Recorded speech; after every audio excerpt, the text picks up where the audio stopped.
Hi, and welcome to the Theme Park Trainer Podcast with your hosts, Ryan and Donna. Hello.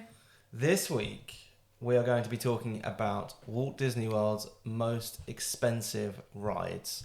And we're going to be getting Donna to guess which ones she can get in the list. And then we're going to go through the list. And I've got a few facts about each of them. This is going to be riveting. Wow. I was expecting more icks. No X this week. We will be bringing the X back. But I didn't want to focus on the X because we do have our own ick to talk about, which is Disney's live-action Moana. Oh. We went to see it yesterday. Saturday. What do you think? They've managed to make a really, really good film. I love Moana. Really, really boring, even though it's word for word. It is. And scene for scene. That's my main the cartoon. Problem. Yeah. They've managed just to make the whole thing really, really boring. And I barely sat there for 2 hours. I don't know how the kids did it. Well, they didn't. Piper did. Yeah, but Phoenix was very bored. Yeah, he was. Now, I think, as you said, they've just ruined everything. The Rock is, shall we say, dreadful in it. They were just boring. There was no excitement. There was just nothing. I'll tell you what it was missing. Everything. Colour. No, it had nothing to do with colour. Clearly shot. Well, so the crazy thing is, it looks like the whole movie was shot on green screen. Yeah, it wasn't. Oh. It was shot on location, like a lot of it outside of Alani. Oh, wow. Yeah. I'll tell you what, though, this is another project that Lin-Manuel Miranda's got involved in. Get out of showbiz, mate. Why are you saying that? Because he's overrated. Okay. No, he did Encanto. He did work which on you the love. original Moana as well. And the original Moana is brilliant. Yeah, it's good. They should never have done a live action. They didn't have any chemistry. They were boring to watch. I thought the person... It was just boring, and they spent too long on the quiet scenes and not enough time on the real action scenes. I thought that the person playing Moana did an alright job. No. But I thought the Rock stood out as... He's too old to play Maui, for one. He looked ridiculous with that hair. And that bod. It was the part of the song I was doing, You're Welcome. Right. Yeah. His acting was terrible. Even though he was the one that pushed Disney to do this. He basically forced Disney to make this. How can you force Disney to make it? The Rock's got a lot of pulling power, and it's almost guaranteed to make a lot of money if The Rock's in it. This is not doing well. No, because it's boring. It's boring. There's no colour to it. I just don't understand how you can make a great movie so bad. But it is word for word the cartoon. Yep. Scene for scene the cartoon, and they've still managed to make it bad. Yeah. I don't understand how they've done that. I don't understand how they've done it either. But it was awful. Hey Hey, for some reason, looks really weird. I know, I like Hey Hey. He's still my favourite. Really bad CGI. I thought Pua looks terrible. Pua did look terrible. They didn't do him very well at all. And what I don't understand is you're making a real life movie out of something that needs to be mostly CGI. Yeah. Why are you bothering? Well, this is it. And when they didn't CGI stuff, as I said, The Rock just looks awful. But, out of 10? A 4. I'm going to say 2. It wasn't that bad. It was that bad. I did not like it at all. I thought it was just unnecessary. It was very unnecessary. Completely unnecessary. And I hope Disney learns a lesson. No, they haven't, because I keep wheeling these out. The next one, I believe, is Tangled. Mm-hmm. And Lilo and Stitch 2 is in the works. Oh, Lilo and Stitch was a good live action. Lilo and Stitch was a good live action. But they didn't do it word for word. No, also it's been... What did it come out last year? It'd been like 25 years or something. That's a whole generational gap. Whereas it's been 10 years since Moana. It didn't need to be remade yet. Do something... Take a punt. Treasure Planet. Or just do something new. But take a punt and go we're going to try Treasure Planet again. See how that would, it would look too green screen nowadays. But yeah, terrible film. If you're wondering, do not go and see it because it's pants. on the opposite to that. The problem with Ryan saying it's pants is that he was always expecting it to be pants, so it wouldn't have been good even if it was. But when you go into something thinking it's going to be pants, often I'm pleasantly surprised. No, you're not. This was not good. I can't even think of one redeeming feature. Well, actually, no, that's not true. The person, I forget her name, person playing Moana, I thought played her well. No, she didn't. But She had no personality. nor does Moana. Yes, she does. She has a lot of personality. That's the whole point. I like the little egg people. They look good. Again, CGI. Well, They were coconuts, but okay. You can't, you can't really bring in Peter Dinklage to play all of them. So you've got to CGI them, really. Donna's getting visibly annoyed with me this evening. Mm-hmm. And I don't know why. Because you've just sprung an episode on me that's going to be really boring. It's not going to be really boring. You can't just go, oh, it's really boring, I hate it. You want me to guess the most expensive ride at Disney World? No, top 10. Great, it gets better. Way to keep the energy going, Donna. Good job. So, I'm going to try and inject that energy back into the show, because you're being a miserable cow. I was playing around with one of Google's new features earlier, where you can put in the Instagram handle of anyone, and it basically gives you an AI description of what the Instagram handle is. So I put in Theme Park Trader, and then it said that we're a podcast, blah, blah, blah. And I asked the question, how popular is the podcast? Expecting disastrous results. Okay? But this is word for word what Google gave me. Yes, the Theme Park Trader podcast is highly regarded, established staple in the theme park community. While it operates as an independent, passion-driven show rather than a massive corporate production, it boasts a very loyal and consistent audience. Key popularity markers, longevity and volume. The show's been running almost every single week since February 2016. They have successfully crossed the major milestone of over 500 episodes. Technically we have, but also technically this is episode 493. How is that technically? Because we have published more than that. We've done specials and things like that do equate to more than 500 episodes. But our official numbering, this is 493. So I've got 7 weeks until Dan comes back. Dan's coming back. He's confirmed he's coming back for one episode. Top industry rankings. It consistently ranks on created industry lists, such as being named one of the best theme park podcasts. Is that because we're the only one? No, there are lots. High listener satisfaction. It maintains an exceptional 4.9 out of 5-star rating on Apple Podcasts. Why only 4.9? I remember the review well.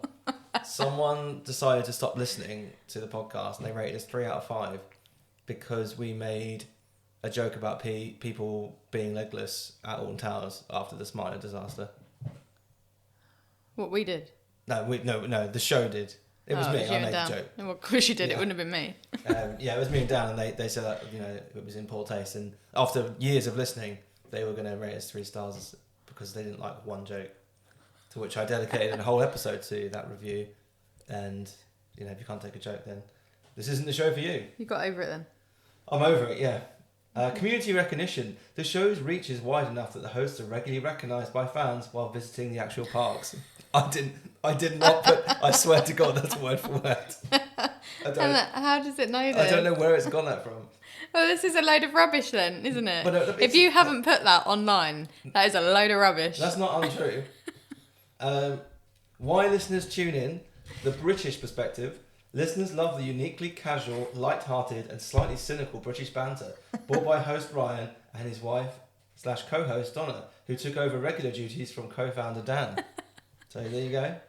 Brutal honesty. Unlike official park media, they're not afraid to be highly critical of park decisions or price hikes, giving listeners a highly relatable Disney adult perspective. Fan favourite segments. Sorry, Disney adult. Yeah. That's really sad. Yeah. Their recurring episodes reading out hilariously terrible, unhinged internet reviews of beloved rides like Peter Pan's Flight or Kilimanjaro Safaris are massive hits with their community. Isn't that lovely? How many listeners have we got? 8? We have quite a few. I thought that was lovely, surprising reading. Also fake. It's not all of that is true. It's not going to know that you saw someone in the park and they recognised you. I mean, it's got it from somewhere. I can probably find the source of where it's got it from. Okay. I can't do it right now though. But yeah, that information is out there. Anyone Googling theme park trader will see that as a nice summary. I think that's fantastic, isn't it? Very good. Yeah. If you'd like to help Well us done to get that 4.9, consistently 4.9, please leave us a review on whatever you're currently listening to the podcast on. We would very much appreciate that. Thank you. Okay, are you ready now? Have I got you hyped up? Look, Google knows who you are. Great. Dan's gone in the eyes of Google. Right. Right, although it did say, like, it clearly knew he's a co-founder and you're a co-host. I think that was a bit of a burn, wasn't it? I really don't care. No, I get it. Right, okay. The most expensive rides at Walt Disney World. I will caveat this by saying it is the figures that I could find. Imagineering get quite clever about hiding these figures, but they are the best that I could find. So I have two sets of rankings. One which is the kind of nominal amount spent at the time, and the second is adjusted to 2026. Which list would you like to... I don't know what that meant. So let's say a ride was built in 1984 and it cost £10 million, yeah. $10 million. In 2026 it would be like $50 million. Or is this going to be like the same for every ride? It's just going to have gone up? The two lists are slightly different. Do you want to go on like the adjusted to 2026 because it's probably simpler? And I will read the first list out. I don't care. Okay, well, I want you to guess and play along at home. I'm not guessing the price. What do you think? No. What do you think this is adjusted to 2026, the most expensive ride at Walt Disney World is? Could you not have given me some prep time for this? You don't need prep time for this, you just got to guess. But I have to think about the rides first. And then there's dead air. Dead air. There's lots of rides at Disney World. Are we going new rides, original rides, or what? All of them? It's every ride. Every ride that exists at Walt Disney World. Rise of the Resistance. Rise of the Resistance is number 2. Oh. Rise of Resistance, adjusted to 2026, is around $565 million. Oh, holy shit. Yeah. Are you sure? Yeah. That's disgusting. I got some... when we fill in the list, I will go through some facts as to why that figure is what it is.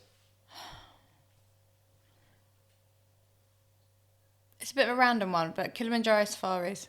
Kilimanjaro Safaris is not on the list. No. Thought it would be because they have to take care of all the animals. No, I mean it's built, not maintained. Right, you didn't make that clear. Well, okay. Tiana then. Tiana's Bayou Adventure is adjusted to 2026, number 10, at $148 million. What is it? Oh, Spaceship Earth. Spaceship Earth is not on the list. Really? The Epcot Ball is not on the list of No. Epcot Ball is not that expensive to make. No. Right. Although with Spaceship Earth, a lot of the costs were consumed as part of the creation of Epcot, so it's like tricky ground. You got 2. Oh, I'm trying to think of number 1. Yeah, it's a tricky one to get this. I always felt for sure it'd be Rise of the Resistance. It's very close. It's 10 million off. Great, that gives a lot of help.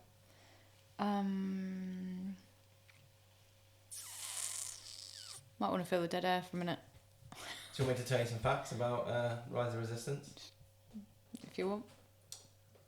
So, Rise of the Resistance ranked at number 2.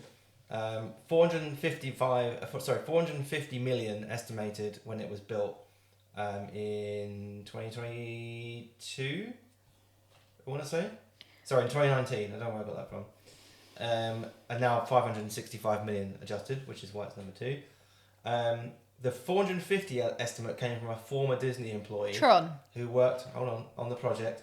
First, construction permits filed for Disneyland showed just $78 million, but permits only cover the building shell, not ride systems, animatronics, or software. Guardians of the Galaxy. Wait a second, I'm going to.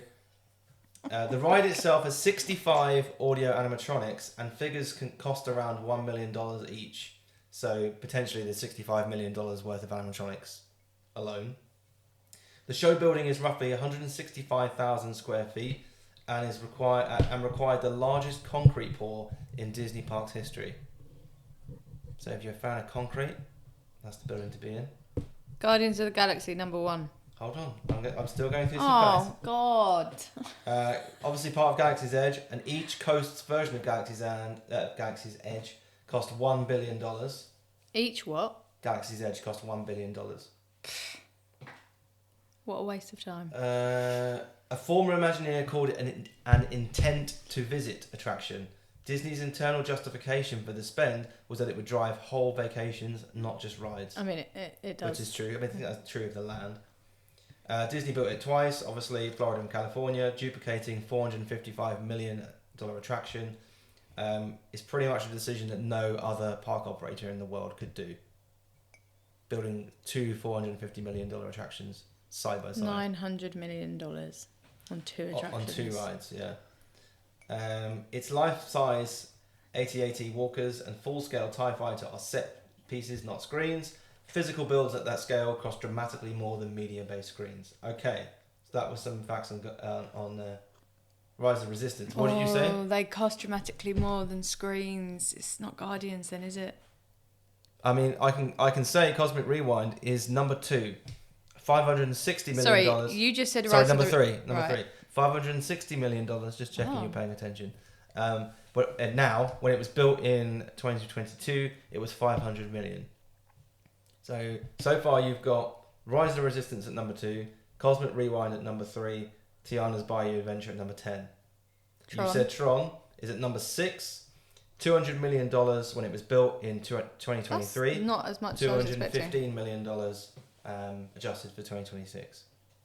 That's not as much as I was expecting for Tron. No. Right, is number 1 a new one or an old one? It's an old one, but it's still That's there. been updated. Yeah. Test Track. Test Track is number 1. Test Track cost in 1999 $300 million, adjusted for 2026 $575 million. Now the reason. Hang on. So what was Rise of the Resistance originally? 450. So that would have been more then. Yeah, but not adjusted to 2026. Okay. Yeah. If you go, I'll go through the when it was built list at the end. So why Test Track costs so much money? First of its kind, high-speed ride system that failed testing, forcing redesigns and a lengthy delay. So back when it were launched in, what did I say, 99, it was the most expensive theme park attraction ever built anywhere. It was supposed to open in 1997, but ride system problems pushed the opening to March 1999, and delays, obviously, it means more time, Imagineers, infrastructure, all the costs just keep going up. The original sponsors were... It wasn't Chevrolet, it wasn't the original, was it? General Motors. Oh. And it replaced World of Motion, an original 1982 Epcot attraction. 65 miles an hour, still the fastest attraction at any Disney park worldwide. The ride vehicles were essentially real cars. Onboard computers execute thousands of operations per run, and each vehicle reportedly costs more than a supercar. It's obviously been built twice since. The 2012 Chevrolet and the 2024-25 renovation Test Track 3.0. Which means the total lifetime investment, which is not included in the cost I've just given, is going to be way more than that. So you're probably adding a couple of $100 million on top of that. Radiator Springs at Disney's California Adventure, which uses the same ride system and opened in 2012, cost around $277 million in 2024. So just the Test Track system is incredibly expensive. Yeah.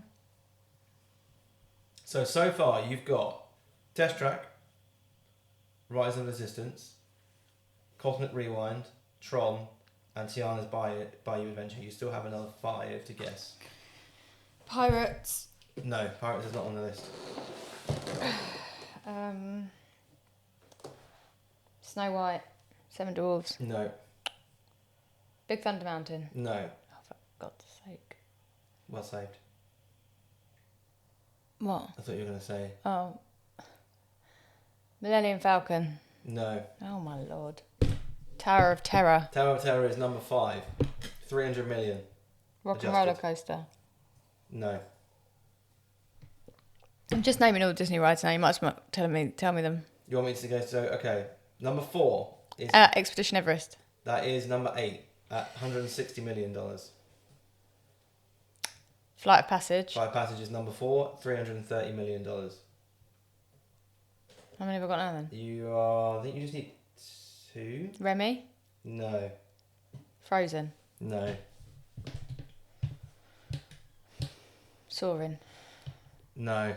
I would say both of these, one of these is, it cost a huge amount of money and there's hardly ever a wait. And I would say that now it's probably seen as a failure. Figment? No. It is in Epcot. Living with the Land? No. Good. Do you want me to just tell We're you? about to kick off then. Moana? No. Mission Space. Oh yeah, of course. Mission Space cost $175 million now, $100 million in 2003. Sorry, what? Was that it? That's a lot of money. Why would it be seen as a failure now? There's no wait for it. It doesn't mean it's a does failure, not it just means review it's old. particularly well. It's just an old ride.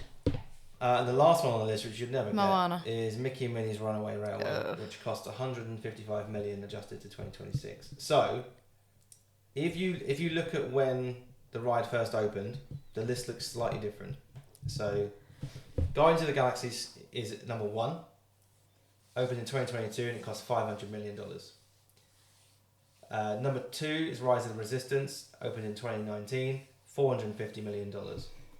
Test Track at number 3, 1999, $300 million. Avatar Flight of Passage, 2017, $250 million in a $500 million land. Tron, 2023, $200 million plus. Tiana's Bayou Adventure, 2024, $142 million. Tower of Terror, 1994, $140 million. Mickey and Minnie's Runaway Railway, Hollywood Studios, 2020, $125 million. Remy's Ratatouille Adventure makes the list, 2021, $120 million. And at number 10, Everest at $100 million. What knocked Remy off then?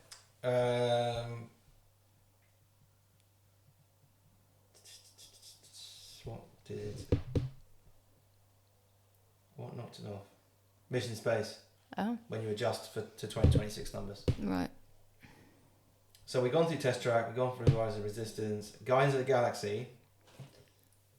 It's the first Disney coaster where each vehicle rotates independently to aim riders at story moments. What's this? Guardians? Guardians, yeah. It features a reverse launch. Because it's based on the films, Disney paid the actual Guardians of the Galaxy cast to film the pre-show and the ride. So that costs more. It's fully enclosed, which means Disney had to build a gigantic climate-controlled building around an entire coaster. The ride media is projected on enormous screens synchronized with the rotating vehicles. It replaced the Universe of Energy Pavilion. What's that got to do with it? Huh? What's that got to do with anything? Well, it's just another fact. Yeah. It took about 5 years from the announcement in 2017 to opening in 2022, with the pandemic in the middle. And that's it. Flight of Passage, $500 million for 12 acres, is the world of Avatar. And Flight of Passage is around 250 million. Disney. God, so Flight of Passage was half of that price of the whole land. Yeah. Disney at the time, Disney didn't own Avatar, so it signed a long-term licensing deal with Fox and James Cameron's Lightstorm that includes licensing fees plus a percentage of merchandise sales. Ongoing royalties are a hidden cost most people don't think about. Ongoing royalties. Yeah, I don't know how that's changed with the ownership of Fox or how much James Cameron still owns. Mm-hmm. Construction took about 5 years, but during that time, Universal built multiple hotels, several rides, and a water park in the same window. The Link chairs are custom-built simulator seats that physically breathe beneath riders like a living banshee, which is bespoke hardware for thousands of daily riders. I'm not going to spoil how certain stuff is done. I like that ride. I like looking around at everyone around you. Yeah, the screens need updating now, don't they? I don't look at the screens, I look at everyone else riding it. Fair enough. Okay, next is Tower of Terror. 140 million in 1994. The elevator system doesn't drop you. The motors actively pull the cabin down faster than gravity. That technology didn't exist before this ride. Cool. It was the first of its kind. The tower is 100. Now they're everywhere. The tower is 199 feet tall. Do you know why? I did know why, but I can't remember why. If it goes 200 foot, it would require an FAA aircraft warning beacon on top. Yeah. Where else? Oh, the Florida version has the shaft travelling horizontally. It's the only one that does that, which costs more. What do you mean? The elevator shaft moves forward. Was it the only one that does it? Yeah, Paris and California just drop. Huh. Which costs less. Mm-hmm.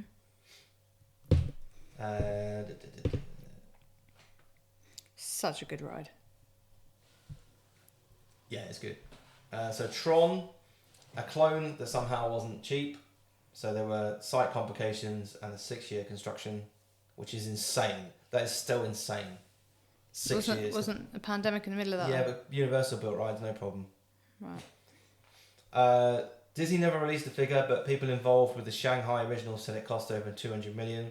The Florida version likely matched or exceeded that after the pandemic inflation. Building in Magic Kingdom required rerouting the Walt Disney World Railroad and the Tomorrowland Speedway. The railroad was closed for roughly 4 years. Infrastructure disruption, hidden cost of a building in a 50-year-old park. Announced at D23 in 2017 and opened in April 2023, with the endless construction becoming a running joke. It was a long time. It was a long time. It's the fastest roller coaster at any Disney park, launching riders to 59 miles per hour. Wow. I still don't think it's that amazing. It's a good thrill ride, but I still want to do it at night. I want to do it at night this year. Mission Space. The ride uses actual centrifuges to simulate launch G-forces. Riders experience real sustained Gs, not simulated ones. That's astronaut training hardware, not theme park hardware. Disney consulted with NASA advisors and former astronauts during development. Expert consulting fees on top of the engineering. HP sponsored the pavilion, continuing Epcot's cost-sharing tradition. The ride became famous for its motion sickness bags. Nice. What did? Mission Space? After guest health incidents, Disney added a green, non-spinning version in 2006. And it's still going now. It replaced Horizons, which is one of the most beloved original Epcot pavilions. Was it? Yeah, it was good. They shouldn't have replaced it. What was in it? It was like Spaceship Earth in a way, like a slow moving, but like like classic Epcot. Right. The green. So running centrifuges daily for 20 plus years means enormous ongoing maintenance costs. Yeah. Okay, Expedition Everest. At 100 million, it entered Guinness World Records as the most expensive roller coaster in the world, holding the crown from its 2006 opening for over a decade. 6 years worth of development, including research expeditions to Nepal to study architecture, culture in the Himalayas. Disney paid for field trips as part of the coaster budget. Joe Roney knows what he's doing, doesn't he? Honestly, though, it is one of the best queue lines you will ever go in. Yeah, it is. It's brilliant. fantastic. It's part of the experience, that queue line. It is, yeah. The mountain stands 199 feet tall, again for the same reason. The mountain and coaster are separate structures that never touch. You essentially pay for two buildings interwoven with one another. The Yeti is one of the largest and most complex audio animatronics Disney had ever built. 25 feet tall with enormous hydraulic power. However, obviously it is stuck in disco mode currently. Yeah. So it hasn't worked properly it worked basically for a few months and then has been down for Still one of the best rides on most of the 20 property. years. Fixing the Yeti, no one really knows if this is true or not, but it reportedly requires partially dismantling the mounting around it, which is why it stays broken. I mean, I don't think it looks bad. It doesn't, but it did look fantastic when it worked.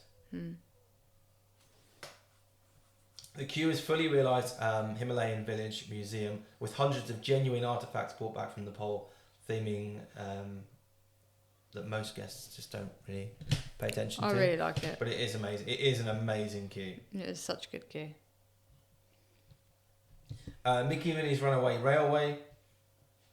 Trackless vehicles plus wall-to-wall projection tech. The first ride-through attraction ever themed to Mickey Mouse. Disney calls the visual style 2.5D, which is dimensional sets blended with projection mapping, meaning nearly every wall surface is also a screen. Obviously replaced the Great Moving Ride and is perhaps the worst mistake Disney Imagineering has made in the last 20 years. Absolutely. What a great ride that one was as well. It opened on March the 4th, 2020, about 2 weeks before COVID closed Walt Disney World. Oh, it's a terrible ride anyway. They built a second version at Disneyland, opening in 2023. And it features an original theme song, Nothing Can Stop Us Now. It's such a bad ride. I can't get over how bad that ride is.